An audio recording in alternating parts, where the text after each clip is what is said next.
Hello, listeners. Welcome to Hear Me Speak. It's Casey here. Today, I wanted to talk about elderly pregnancies. Now, when I hear the question, how old is too old to have a child? I think for me, it actually means when should a woman stop trying to conceive naturally or with the help of science? When should a woman recognize that her eggs are fried, poached, sunburnt, and yolkless? It's unfortunate, but it's true.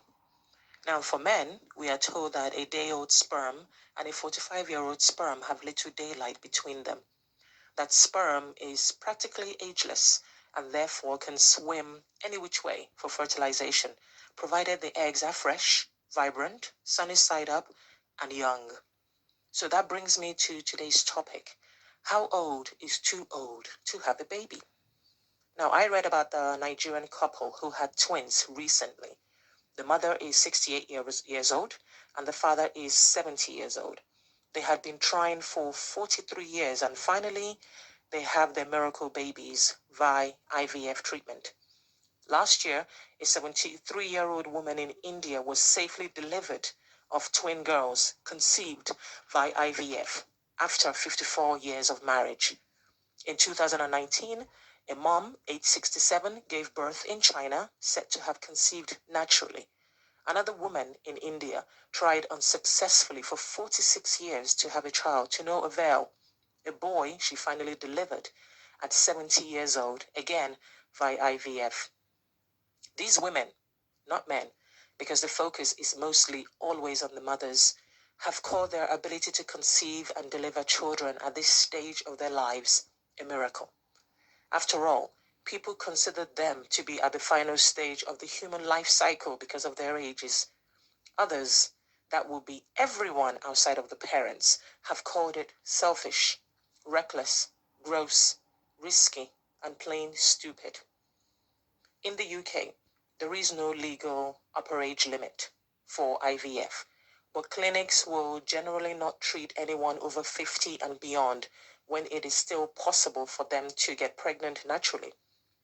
Could the reluctance to embrace pregnancy in women over 60 and 70 be more of a social factor than medical? Should attitudes to parenthood change as people live longer and healthier lifestyles? Let me know your thoughts and which camp you fall under in the comment section. The holy books of Christianity, Judaism, and Islam portray Sarah as a good, pious woman, kin and wife to Abraham, who after many years of barrenness is blessed with a son, Isaac. The Bible says the boy was born at the time God has said he would be born. Now, for those with faith, this will mean that God's timing is the best, to never give up hope, and that no one knows what tomorrow will bring. So let's look at this topic medically. According to experts, sperm deteriorates with age, and the offspring can be compromised. Couples are given counseling about the various risks to the woman, to the embryo, to the fetus, and so on.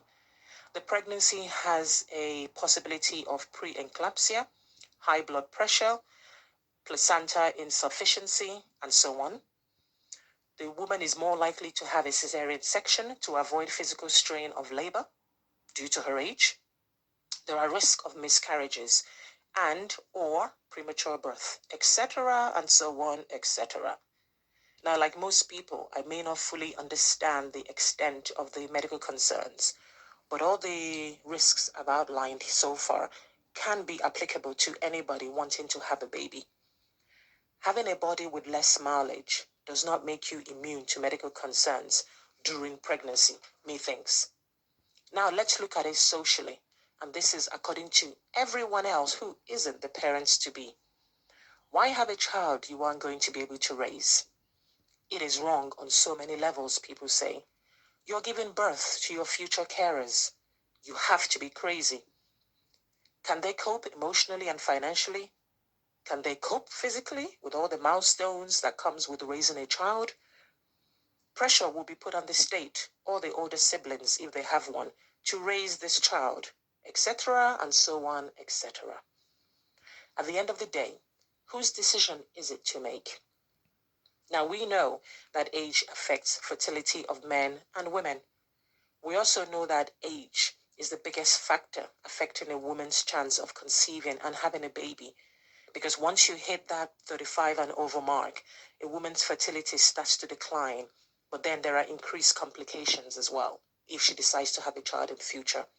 So in a nutshell, it's all down to eggs. Yes, eggs. Women are born with all the eggs they will ever need to begin with, but they lose them once they start the menstruation cycle. And by middle age, the egg supply dwindles further. And then, of course, those that have gone through menopause will need help to get pregnant. So again, we're back to the beginning. Eggs, eggs, eggs. Listeners, now we all know that people's life expectancy has increased. So maybe today's 60 years is yesterday's 40 years old. So not only are people living longer, but they're also living healthier lives. And maybe now the elements of old age are also becoming less common. So women having babies in their 60s and 70s, whilst that's not the norm, obviously things are changing. And so when that happens, I think people should put aside any prejudicial thinking. Squash that negative wave that this may elicit. Don't make an assumed comparison with their lives and find them wanting. Don't pour scorn, for you have not walked in their shoes. Instead, pause at the possibility of it all. Marvel how elderly pregnancies has been made possible yet again through the miracle of medicine. It may not be for you, but all fingers are not equal. And one of the many wonderful things about life is that nobody knows what tomorrow will bring.